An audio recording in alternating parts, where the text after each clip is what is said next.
किसको करना है नहीं करना है, कानून बना के क्या किया गवर्नमेंट ने 3 तलाक के लिए? लड़कियों का, मुसलमान औरतों का मजाक उड़ाना चाहते हैं। हम अपने मुसलमान बच्चियों का ख्याल रखने के लिए हम लोग काफ़ी है।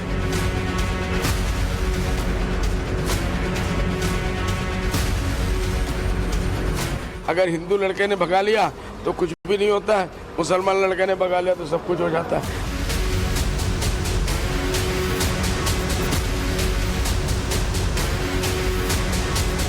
क्या मोदी जी बोलते हैं एक घर में 6 कानून नहीं चलेगा? चलाएगा तो देखो, उनका घर ही नहीं है। उनका घर ही नहीं तो घर कैसे चलाएंगे?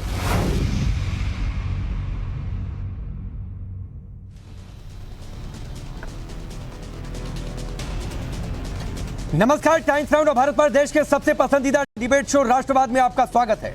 आपके साथ मैं हूं राकेश पांडे। राष्ट्रवाद यानी देश से बढ़कर कुछ नहीं। क्या 2024 से पहले एक से ज्यादा शादी पर बैन की शुरुआत असम से होनी तय है? सवाल यह भी है कि अगर बहु विवाह पर बैन लगता है तो इससे बदरुद्दीन जैसे मौलाना इतने बेचैन क्यों हैं? सवाल यह भी कि प्रधानमंत्री मोदी सबका साथ सबका विकास के साथ मुसलमानों, खासतौर पर मुस्लिम महिलाओं को सम्मान दे रहे हैं तो कुछ लोगों को दिक्कत क्यों है? और क्या इसीलिए पीएम के खिलाफ अब शब्दों का इस्तेमाल कर बदरुद्दीन अजमल जैसे नेता मुसलमानों को भड़काने का काम कर रहे हैं? दरअसल असम के मुख्यमंत्री हिमंता बिस्वा शर्मा ने हाल ही में ऐलान किया था कि बहु विवाह को रोकने के लिए उनकी सरकार दिसंबर में विधानसभा में बिल लाने वाली है।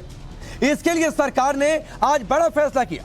5 सदस्यीय कमेटी का गठन कर दिया गया है जो अगले 45 दिनों के अंदर सरकार के सामने इस बिल का ड्राफ्ट तैयार कर सौंप देगी सरकार को। इस ऐलान के बाद बदरुद्दीन अजमल जैसे लोग परेशान हो गए। बदरुद्दीन अजमल ने इसी बहाने मोदी सरकार पर हमला बोला और कहा कि संसद में 3 तलाक पर कानून बनाकर मुस्लिम महिलाओं का अपमान किया गया। इतना ही नहीं, बदरुद्दीन ये भी कह रहे हैं कि वो मुस्लिम बेटियों का ख्याल रखने के लिए सक्षम है। पहले सुनिए इनके बयान। हमने भी पहले बोला है यार, जिसको करना है नहीं करना है, कानून बना के क्या किया गवर्नमेंट ने 3 तलाक के लिए? लड़कियों का, मुसलमान औरतों का मजाक उड़ाना चाहते हैं। हम अपने मुसलमान बच्चियों का ख्याल रखने के लिए हम लोग काफ़ी है। हम लोग स्कूल बना रहे हैं, कॉलेज बना रहे हैं, यूनिवर्सिटी। गवर्नमेंट ने क्या किया? सिर्फ 3 तलाक लेके पार्लियामेंट में ताली बजा दिया। क्या दिया इन लोगों को? 25,000 रुपये करके पर वुमन दो, मंथली उनको वो दो।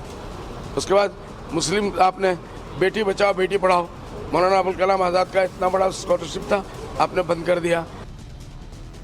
अब सोचिए, जो पहले 3 तलाक चला करता था, ये मुस्लिम महिलाओं का ख्याल रखना हो गया क्या?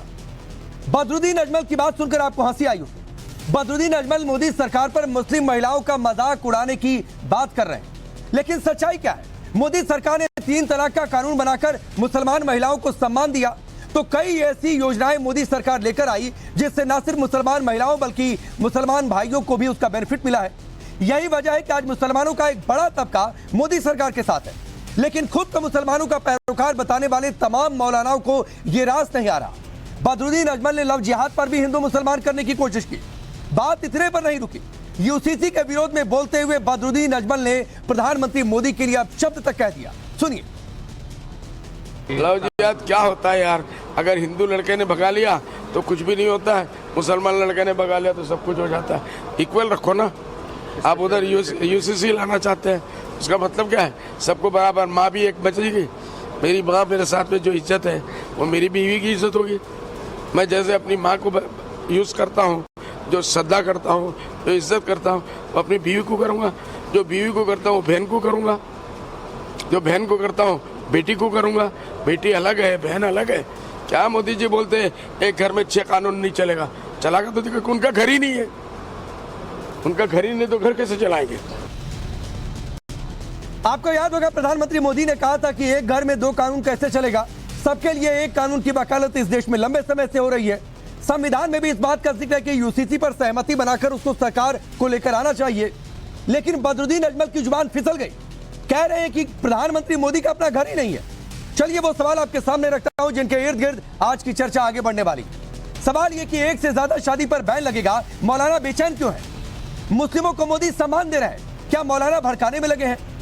सवाल यह भी कि यूसीसी के विरोध में प्रधानमंत्री मोदी को अब शब्द क्यों? आपका परिचय आज के मेहमानों से करवाता हूं। 2 मेहमान इस वक्त स्टूडियो में मौजूद हैं।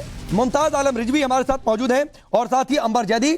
बाकी मेहमान जैसे जुड़ते हैं मैं आपका परिचय करवाता हूं। मुमताज आलम रिजवी, मैं आपसे शुरू करता हूं जी। एक से ज्यादा शादी पर बैन, तो इतनी बेचैनी, इतनी जुबान बेकाबू हो जाए, कि प्रधानमंत्री मोदी को अपशब्द कह दिए, या फिर बदरुद्दीन की जैसे जुबान बेकाबू हो गई?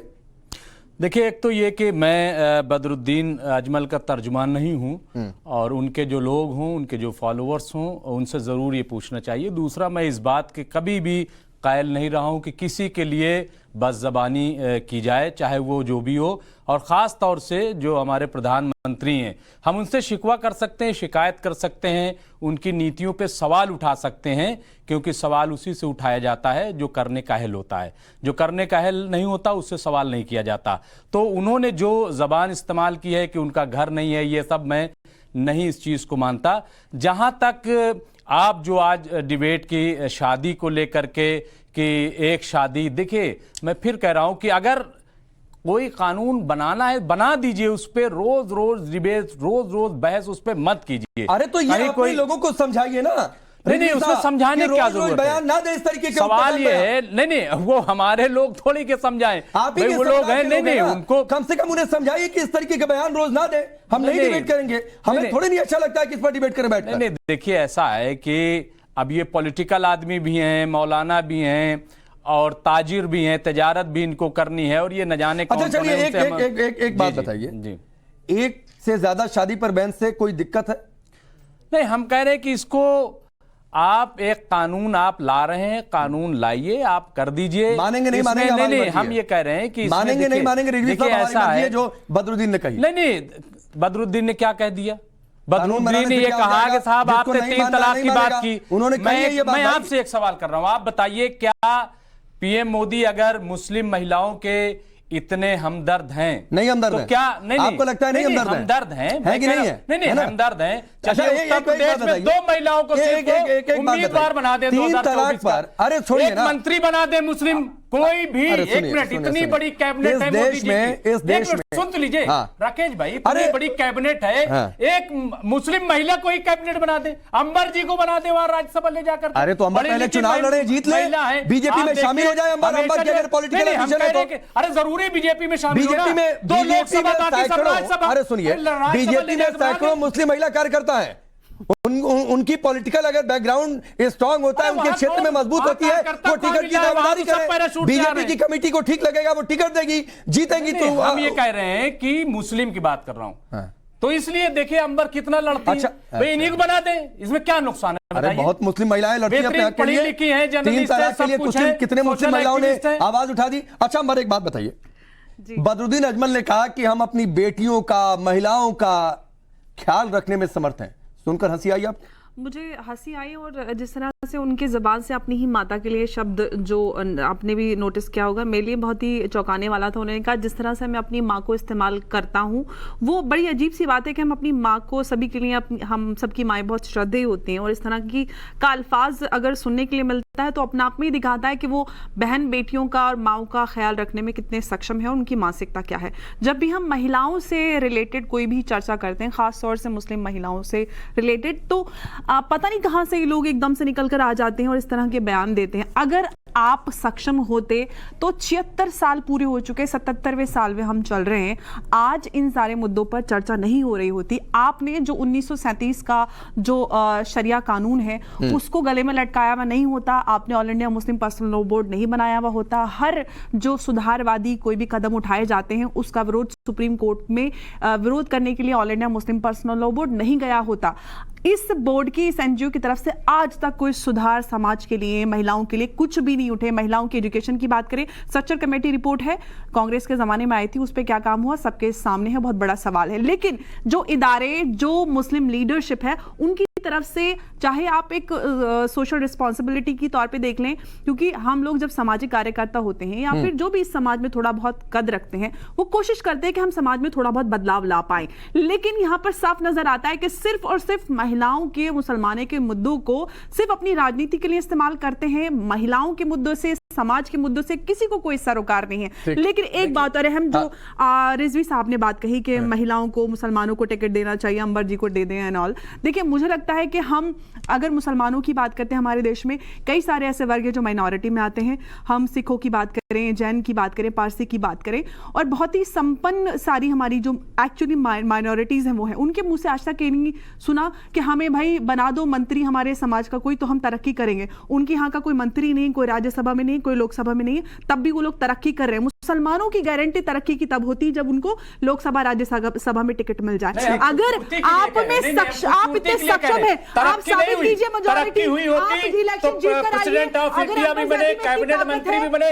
अंबर जी सुन लीजिए, मेरी बात पहले समझ लीजिए, मेरी पहले बात समझ लीजिए, मेरी आप बात नहीं, एक मिनट मेरी बात समझ लीजिए। मैं कहना क्या चाहता हूँ, कमाल हो गया, आप बात तो समझिए मैं क्या कहना चाहता हूँ। आप ये किस तरह की बात है? अरे मैं क्या कह रहा हूँ, देखिए तरक्की का ताल्लुक इससे नहीं है, इससे खूबसूरती का ताल्लुक है, हम देने का ताल्लुक है। हम कह रहे हैं खूबसूरती, एक मिनट अंबर जरा एक मिनट, अंबर जरा एक सेकंड, अंबर जरा एक सेकंड, खूबसूरती मतलब खूबसूरती का ताल्लुक मतलब कैबिनेट जो है उसमें सबकी नुमाइंदगी। नहीं एक मिनट, मतलब महिलाएं रहेंगी तो कैबिनेट खूबसूरत लगेगी। अरे सुनिए ना, मतलब महिलाएं रहेंगी तो कैबिनेट खूबसूरत लगेगी। नहीं महिला नहीं, महिलाओं को सिर्फ इसलिए रखा गया कि खूबसूरत हो। नहीं मुस्लिम कैबिनेट, अरे आप ताल्लुक है। नहीं मैं इसलिए नहीं कह रहा हूँ, वरना तो वहाँ महिलाएं काबिल नहीं होती है, बस खूबसूरत होती है वहाँ पे। नहीं महिलाएं कह रहा हूँ कि मोदी जी मुस्लिम महिलाओं पे इतना अगर फिदा है, अगर वो इतना काम करना चाहते हैं, आपको नहीं लगता? तो आप बताइए ना। नहीं मुझे नहीं लगता, मुझे नहीं लगता। अगर मुझे लगता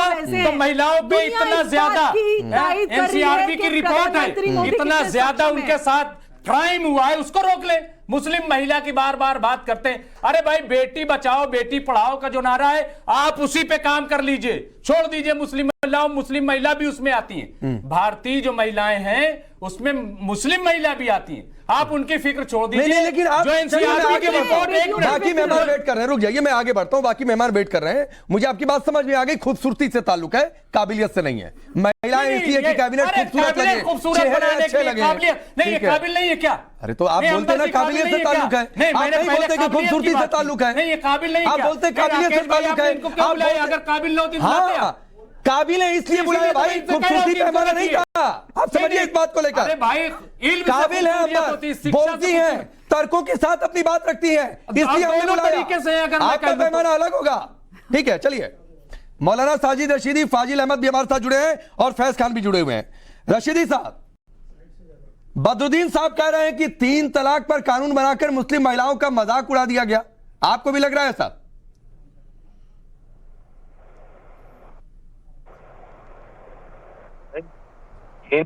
तीन तलाक का कानून आए हुए एक जमाना हो गया, सबने उसको एक्सेप्ट कर दिया, अब उस पर बात क्यों हो रही है, मेरी समझ में नहीं आ रहा है।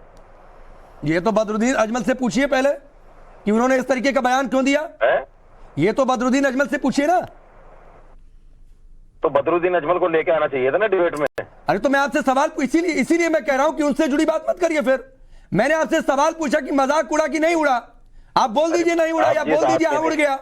इस आदमी ने बयान दिया है डिबेट में, उसको लेके आओ ना। अरे तो रशीदी साहब, मैं आपसे पूछ रहा हूं कि आपका विचार क्या है साजिद रशीदी से? 3 तलाक पर कानून बनाकर क्या मुस्लिम महिलाओं का मजाक उड़ा या उनका सम्मान बढ़ा? मौलाना साजिद रशीदी की राय क्या है? मेरी राय यह है कि ट्रिपल तलाक का जो कानून बना है उससे न मुस्लिम महिलाओं को तो कोई मान नहीं बढ़ा है, मजाक उड़ा है। मुस्लिम महिलाओं का मान नहीं बढ़ा है उससे, मजाक उड़ा आज भी है। केसेस जो के तो हो रहे हैं, आज भी महिलाएं परेशान हैं, नहीं मजाक उड़ा है मतलब चक्कर लगा रही हैं, कोई उन पर कार्रवाई किसी तरह से नहीं हो रही ट्रिपल तलाक देने वालों पर। ठीक, अच्छा, एक से ज्यादा शादी नहीं कर पाएंगे, कानून आ रहा है दिसंबर में, इस पर आपकी राय क्या है रशीदी साहब? आपने कितने की हैं? मैंने तो एक ही की है भाई। ये किस तरह का सवाल? तो ठीक है, एक में खुश रहिए। मैं खुश हूं, आप नहीं खुश है क्या? खुश रहेगा, आप नहीं खुश है क्या एक में? उनकी तो कही हुई, मैं तो 4 में भी खुश हूँ, एक में भी खुश हूँ। नहीं, एक में नहीं खुश है मतलब आप? उनकी कही हुई। नहीं, 4 में भी खुश हूँ, एक में भी खुश हूँ। एक से काम नहीं चलेगा? आपका चल रहा है? नहीं, हमारा तो चल रहा है। मैं तो इस कानून के समर्थन में हूं, मैं तो इस कानून के समर्थन में हूं भाई। अरे भाई साहब, आप अपनी बात कीजिए ना, दूसरों की बात क्यों कर रहे हैं आप? क्योंकि कानून बन रहा है देश में भाई, इसलिए मौलाना जी। बनने दीजिए, बनने अच्छा, दीजिए, जो बनेगा इतनी देखा दिक्कत जाएगा, क्यों हो क्या रही है होगा? रशीदी जी? कोई आफत आ मैंने जाएगी? कहा कि असम में एक कानून बन रहा है, अरे अगर- एक से ज्यादा शादी नहीं कर पाएंगे, तो आप कानून आ इतने जाएगा- बौखला क्यों रहे सुनो। हैं? मुझे नहीं समझ में आ रहा है। अगर कानून आ जाएगा तो कयामत आ जाएगी क्या? तो मैं तो यही कह रहा हूँ, फिर नहीं एक बेचैन होना की चाहिए। भारी पड़ रही है, वही संभाली नहीं जा रही है। नहीं तो फिर इतनी बेचैनी नहीं होनी चाहिए आपको। आप 4 की टिकट लेके पड़ रहे हैं। इतनी बेचैनी आपको नहीं होनी चाहिए। बेचैनी तो आपको है, डिबेट कर रहे हैं आप इस पर, हमें तो बेचैनी नहीं है। हमें क्या बेचैनी है? फैज खान है क्या हमारे टीआरपी साथ? आप लेनी है, हमें तो टीआरपी नहीं लेनी है 1 पर और 4 पर। इन्नल्लाह मा साबरीन कह के हम लोग एक ही पे इक्तफा कर लेंगे, और क्या, हमें क्या बेचेंगे? भाई, आप तो 1 पे कर रहे हैं, अगर 4 का कानून आ जाए वो भी हमारे लिए अच्छा है।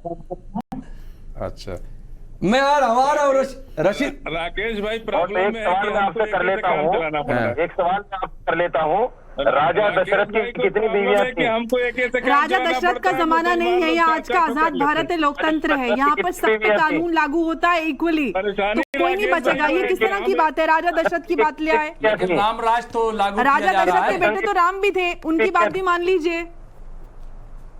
कितनी बीवियां थी? अरे भैया, दशरथ जी का जमाना नहीं है ये, आज का भारत है ये, 2023। आपसे बात नहीं कर रहा हूँ, आप मुझे मार मत करो, आपसे बात नहीं कर रहा हूँ।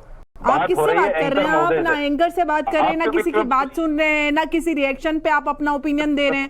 तो आप ना, आपको मुझे टीआरपी क्या- लेनी आप है, मुझे मार- आप पता नहीं क्यों आए हैं।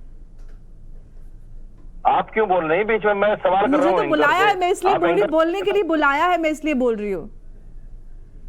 आप एंकर हैं क्या? आप, अब मैं एंकर भी कर सकती हूँ, उसमें क्या बात है? मेरा अधिकार है, बोलने के लिए तो बुलाया एंकर- तो मैं सवाल भी कर सकती हूँ, एंकर मैं जवाब भी दे करेंगे। सकती हूँ। रशीदी साहब, डिबेट में पैनलिस्ट एक दूसरे से क्रॉस भी कर सकते हैं। मेरा सवाल है- चूंकि महिलाओं से जुड़ा मसला है और पैनल में एकमात्र महिला अंबर जाती हैं, तो इनके मुझे नहीं समझ में आता है। एक मिनट रशीदी साहब, बदरुद्दीन अजमल ने कहा, सुनिए, बदरुद्दीन अजमल ने कहा कि हम अपनी बेटियों का, महिलाओं का ख्याल रखने में समर्थ हैं। तो मैं मान रहा हूं उन्होंने पूरे समुदाय के लिए बात कही। तो क्या मौलाना साजिद रशीदी अंबर जैदी, जो कि एक मुस्लिम महिला है, उनका ख्याल इसी तरीके से रख रहे हैं कि उनके बोलने पर भी आपत्ति जता रहे हैं? नहीं, अंबर जैदी ने तो एक भी नहीं की, इनको डिबेट में क्यों लाए हैं आप? व्यक्तिगत मत होइए मौलाना साजिद रशीदी, मैं आपको वार्न कर रहा हूं। किसने, मैंने आपसे सवाल, अरे सुनिए, भाई, जो आदमी- मैंने आपसे ये जो सवाल नहीं आदमी पूछा। शादी का- रशीदी साहब, मैं बहुत देर से आपको सुन रहा हूं। मैंने आपसे बिल्कुल ये सवाल नहीं किया कि आपने कितनी शादी की है। मैंने बिल्कुल आपसे सवाल नहीं किया कि आपने कितनी शादी की है, और आपने मुझसे सवाल किया, मैंने जवाब दिया उसका। लेकिन आपको बिल्कुल हक नहीं है कि आप किसी महिला के लिए पर्सनल होकर कोई टिप्पणी करेंगे। कोई शादी करता है नहीं करता है, ये उसका व्यक्तिगत मसला है। आप अंबर के पीछे क्यों छुप गए थे मेरे सवाल से? मेरे सवाल का जवाब दे दो। मुझे किसी के पीछे छिपने की जरूरत नहीं है, और मौलाना रशीदी आपको सवाल का जवाब देने के लिए बुलाया। आप एंकर नहीं है कि आप सवाल पूछेंगे, जो आप थोड़ी देर पहले अंबर को सीख दे रहे थे। तो आपको सवाल का जवाब देने के लिए बुलाया, वही करिए। नहीं तो पहले बोल दिए होते कि मैं आऊंगा तो जवाब नहीं दूंगा, मैं एंकर करूंगा। मुझे एंकरिंग का शौक है, मुझे सवाल पूछने का शौक है, जवाब देने का शौक नहीं है। सवाल बहुत भारी पड़ जाते हैं मुझ पर। डिबेट क्यों करना जानते हो? बस इसके अलावा कुछ नहीं जानते। आप जो अरे तो जानते हैं ध्यान बताइए रखो, ना पढ़ के मौलाना आया तो- रशीदी, आप जो जानते हैं वो बताइए। जो आपका ज्ञान है वो उड़ेलिए। डिबेट आप कर रहे हैं, आप कुछ भी नहीं जानते। आपको ये नहीं पता राजा दशरथ की कितनी बीवियां थी? आपको ये नहीं पता कि राम जी सुनिए। के वालिद कितने थे? आपको ये नहीं पता श्री कृष्ण की बीवियां कितनी थी? सुनिए मौलाना रशीदी, धर्म पर टिप्पणी मत करिए, वरना आप समझते हैं इस देश में क्या क्या हो जाता है। किसी के धर्म पर टिप्पणियां मत करिए, टिप्पणियां। बहुत इस देश में फैशन चल गया है, बहुत इस देश में फैशन चल गया है मौलाना रशीदी। अभी पीछे छुप रहे, तब धर्म के पीछे छुपोगे? धर्म के पीछे मैं नहीं छुप रहा हूं। ये किस तरह की भाषा धर्म के है? पीछे आप मैं नहीं एक छिप रहा हूं, मुद्दे आप पे छिपे बात हैं। करने के लिए और आए, इस तरीके की सामाजिक बेतुकी बात मुद्दा आप क्या करिए, मैं आप आखिरी बार आके आपको यहाँ वार्न पे कर रहा सबके हूं। साथ पर्सनल मैं हो रहे आखिरी बार हैं, आपको धर्म वार्न की कर रहा बात कर रहे हैं। आ रहा हूं मैं आपके पास, रुकिए मैं आ रहा हूं आपके पास लौटकर आ रहा हूं। फाजिल अहमद, एक मिनट रुक जाइए, रुकिए रुकिए आ रहा हूं। आपको बहुत पर्सनल होने का शौक है, मैं आ रहा हूं आपके पास, रुक जाइए 2 मिनट धैर्य रखिए। मौलाना रशीदी 2 मिनट धैर्य रखिए, आपको सिर्फ 2 मिनट धैर्य रखिए। बहुत बेचैनी हो गई है, सवाल का जवाब नहीं दे सकते। बहुत बेचैनी हो गई है आपको कि एक से ज्यादा शादी पर बैन लग रहा है, यूसीसी आ रहा है, क्या होगा, हमारी दुकान बंद हो रही है। आ रहा हूं आपके पास फाजिल अहमद। मौलाना रशीदी की इतनी बेचैनी आपको समझ में आ रही है, या फिर यूसीसी ने जो बेतुका यूसीसी कानून को लेकर जो बदरुद्दीन ने पीएम मोदी को अपशब्द कहा कि उनका तो घर ही नहीं। देखिए राकेश भाई, हम ये जानना चाहते हैं कि सिर्फ मुसलमानों के लिए कानून आ रहा है या यूसीसी पूरे देश में आ रहा है? सबके लिए आएगा भाई, किसने कहा मुसलमानों के लिए? मैंने कभी कहा क्या कि सिर्फ मुसलमानों के लिए, या फिर एक से ज्यादा शादी पर बैन? मैंने कहा कभी सिर्फ मुसलमानों के लिए? सुनिए ना, यही मैं जस्ट इंफॉर्मेशन चूंकि आपसे लेना चाह रहे थे। हाँ। कल नागालैंड से एक आवाज आई, मालूम है आपको क्या बोला नागालैंड के लोगों ने? कि हम भारत का हिस्सा ही नहीं है, इसी यूसीसी के चलते। पहले उनको तो ठीक कर ले, क्या नागालैंड भारत का हिस्सा नहीं रहेगा? तो किसी के कहने से हो गया क्या? इस देश में तो पता नहीं लोगों ने क्या क्या कहा। सुनिए सुनिए, अरे सुनिए फाजिल अहमद, इस देश में लोगों ने यह भी कहा जम्मू कश्मीर में 370 हटा दो, तिरंगा उठाने वाला नहीं मिलेगा, खून की नदियां बह जाएंगी। बह गई क्या खून की नदियां?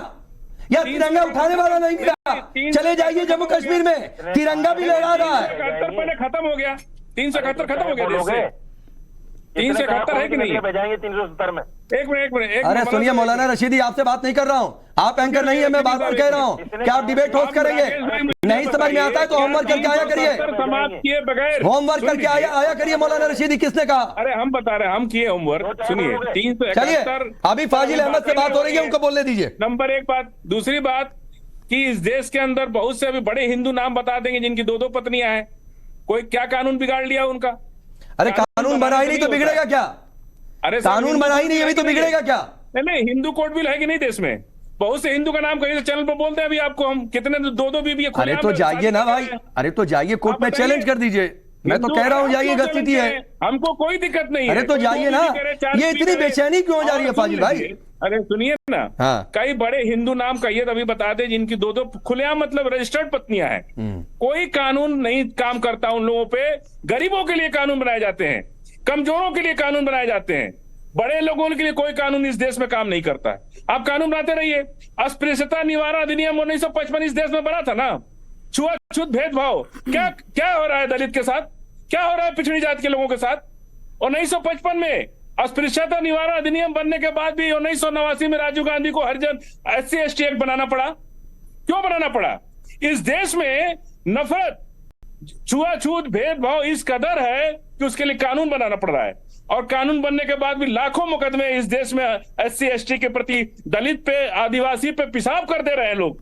कहां से ताकत मिल रही है उनको? अरे तो कौन उसका समर्थन कर रहा है फाजिल अहमद? बच्ची को जान से मार दिया फाजिल अहमद, कौन उसका समर्थन कर रहा है? की बात होगी, लेकिन जो मुद्दा उसी पे बात नहीं होगी। सवाल इस बात का है कि कानून क्यों बनाते हो जब आप कानून नहीं चला सकते? शादी पे बात हो रही है, उस पर जवाब दे दीजिए फाजिल साहब। जब कानून नहीं चला सकते, नंबर 1 बात। दूसरी बात, बार बार आप मुसलमान करते हैं। अरे भाई, यूसीसी आएगा, आदिवासी के लिए नहीं आएगा क्या? ईसाई के लिए नहीं आएगा? सिख के लिए नहीं आएगा? लेकिन विरोध एक ही जगह से क्यों हो रही है भाई? के लिए आएगा ना फाजिल अहमद, विरोध की आवाज सबसे ज्यादा आप ही के यहाँ से क्यों आ रही है? मुसलमान आप बता दीजिए कोई एक बदरुद्दीन। अरे तो आने दीजिए ना कानून, पूरा भारत का मुसलमान। अरे तो आने दीजिए ना कानून।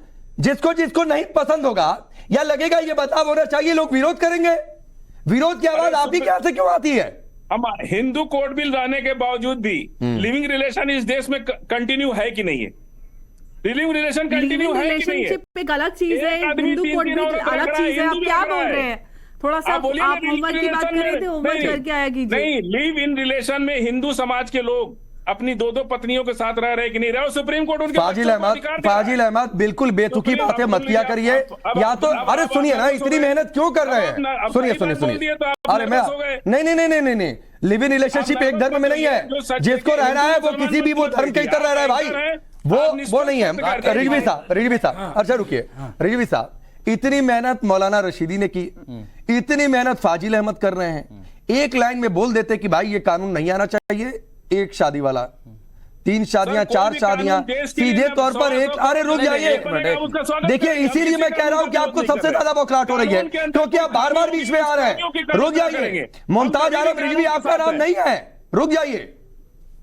इसकी बजाय एक लाइन ये कह देते कि भाई हमें ये कानून पसंद नहीं है, ये शादियों पर बैन नहीं होना चाहिए, 1 2 3 4 5 अभी 6 जब जितने आएगा तो पार्लियामेंट अरे में कहेंगे, फिर भाई सड़क पर कहेंगे हम। अरे रुक जाइए कोई फाजिल कानून का अहमद, ड्राफ्ट आएगा, माना हम आपको तो दिक्कत पार्लियामेंट में करेंगे, है, सुप्रीम माना कोर्ट आपको में करेंगे, परेशानी हो रही है, सड़क पर प्लीज खड़े रुक होकर कहेंगे जाइए, कि ये कानून रुक मुझे पसंद नहीं है। जाइए, रुक जाइए, रुकिए हो रुकिए, सकता है कि हिंदू को अरे रुकिए रुकिए, प्लीज रुकिए, क्यों विरोध करें उसका? अभी सबकी आवाज डाउन है, सिर्फ मुमताज आलम रिजवी, रुक जाइए, बाहर से किसी की आवाज होने नहीं है। हमसे ज्यादा परेशानी तो आपको है, अरे रुक जाइए रशीदी साहब, रुक जाइए, रुकिए, क्योंकि आपको मुमताज दूसरे आलम की रिजवी, इजाजत ही नहीं है। नहीं नहीं, मैं ये कह रहा हूं कि ये जो आप बात कह रहे हैं, जब एक सेंट्रल गवर्नमेंट, मरकजी सरकार यूसीसी कानून पर होमवर्क कर रही है, उसको लाने की तैयारी कर रही, लोगों से मशवरे ले रही है, तो ये आसाम से बार बार ये हेमंत बिस्वा शर्मा जो है, ये क्यों इतने क्योंकि स्टेट को उतावले हो रहे हैं? अधिकार है कानून बनाने का। एक मिनट, नहीं नहीं, ठीक है, लेकिन ये इतने उतावले क्यों हो रहे हैं? हर चीज में आप देखिए कि तो आपको वही परेशानी बोलते क्यों है? और बेतुका बोलते आप अपनी परेशानी उनको बताइए PM ना। बना दीजिए ना। अरे वो छोड़िए ना, आप अपनी उनको PM परेशानी बना बताइए। दीजिए। नहीं, मेरी अरे कोई परेशानी, ओ भाई सुनिए, मेरी अरे कोई परेशानी नहीं सुनिए है। मुमताज आलम देखिए, आप रिजवी, 3 तलाक पे आप अरे कानून लाए, सीएम हमें को कौन सी अधिकार है परेशानी कि हो गई? स्टेट को अधिकार है कि नहीं कानून बनाने का?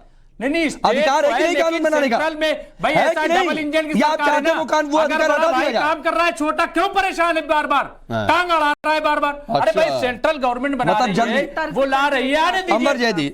अंबर जैदी, ये अनुच्छेद 254 ये अधिकार देता है स्टेट गवर्नमेंट को कि वो कानून बना दे। Absolutely, उसके यही बात- बावजूद रिजवी साहब को परेशानी हो रही है। यही बात मैं कहना चाह रही थी कि यूनिफॉर्म सिविल कोड की जब आती है तो ये स्टेट लेवल इंस्टीट्यूट है, यानी कि जो राज्य सरकारें हैं वो अपने राज्य में अपने हिसाब से यूनिफॉर्म सिविल कोड उत्तराखंड बना में बन सकते हैं, लेकिन बनने का मसौदा तो तैयार बन है, गया। बात हो रही है, नहीं, हेमंत हो गया बिस्वा लागू। शर्मा बात अरे कर रहे ड्राफ्ट हैं। रेडी हो रहा है। जो है अगर सिर्फ योगी जी शोर गुजरात मचाया में जाता कहीं है पे बात ताकि हो रही है, ये उनका चुनाव में हम अधिकार है, फायदा बात कर उठा सकते हैं, सकें। आप खुद को जर्नलिस्ट सिर्फ और कहते हैं, सिर्फ फायदा आपको उठाने बेसिक के सी लिए। बात समझ में नहीं आती, लेकिन हमारी कोर्ट से एक गुजारिश है कि केंद्र में इस तरह का कानून आए ताकि पूरे देश में एक देशव्यापी नहीं, कानून बन वो सके तो और चल देश रहा के है ना, हर एक प्रोसेस नागरिक है। को समान कानून, प्रोसेस में समान वो है, अधिकार मिल सके। इसके बावजूद लेकिन स्टेट आपको कभी अधिकार है कि उत्तराखंड एक बोल स्टेट में देगा, ना बन सके, ये कभी उनका आसाम अधिकार बोल क्षेत्र में देगा, आता है। कभी मध्य आपको प्रदेश क्यों बोल इतराज देगा। है? आप देश के लोगों को वर्गलाने का काम रिजवी करते हैं, साहब, आप कोई कहते हैं वर्गला नहीं रहा है, रिजवी जो साहब, कानून ये अरे बनाना रिजवी साहब चाहे सुनिए ना, बनाओ। रिजवी साहब सुनिए ना, सुप्रीम कोर्ट को मानते हैं आप, कोर्ट को मानते हैं, कोर्ट को मानते हैं ना। जस्टिस अवस्थी के बिल्कुल, पास एक मिनट अंबर थोड़ा समय कोई नहीं करेंगे। कर रहा, कोर्ट को बना मानते दीजिए हैं आप ना, कानून। कोर्ट ने कहा, कोर्ट में ये मसला गया, कोर्ट ने कहा कि यूसीसी पर कमेटी बना सकते हैं, राज्य सरकारें उस पर आगे बढ़ सकती हैं, तो कोर्ट से जाकर कहिए, क्यों कह दिया आपको? अगर इतनी दिक्कत है उत्तराखंड की कमेटी से, मेरी बात संवैधानिक राकेश अधिकार है भाई भाई। समझिए, अंबर जी मेरी बात सुनिए, मैं ये नहीं कह रहा हूँ। चलिए वक्त इतना ही है, मुझे रोकना पड़ेगा, वक्त इतना ही है, बहुत बहुत शुक्रिया। किम पुतिन की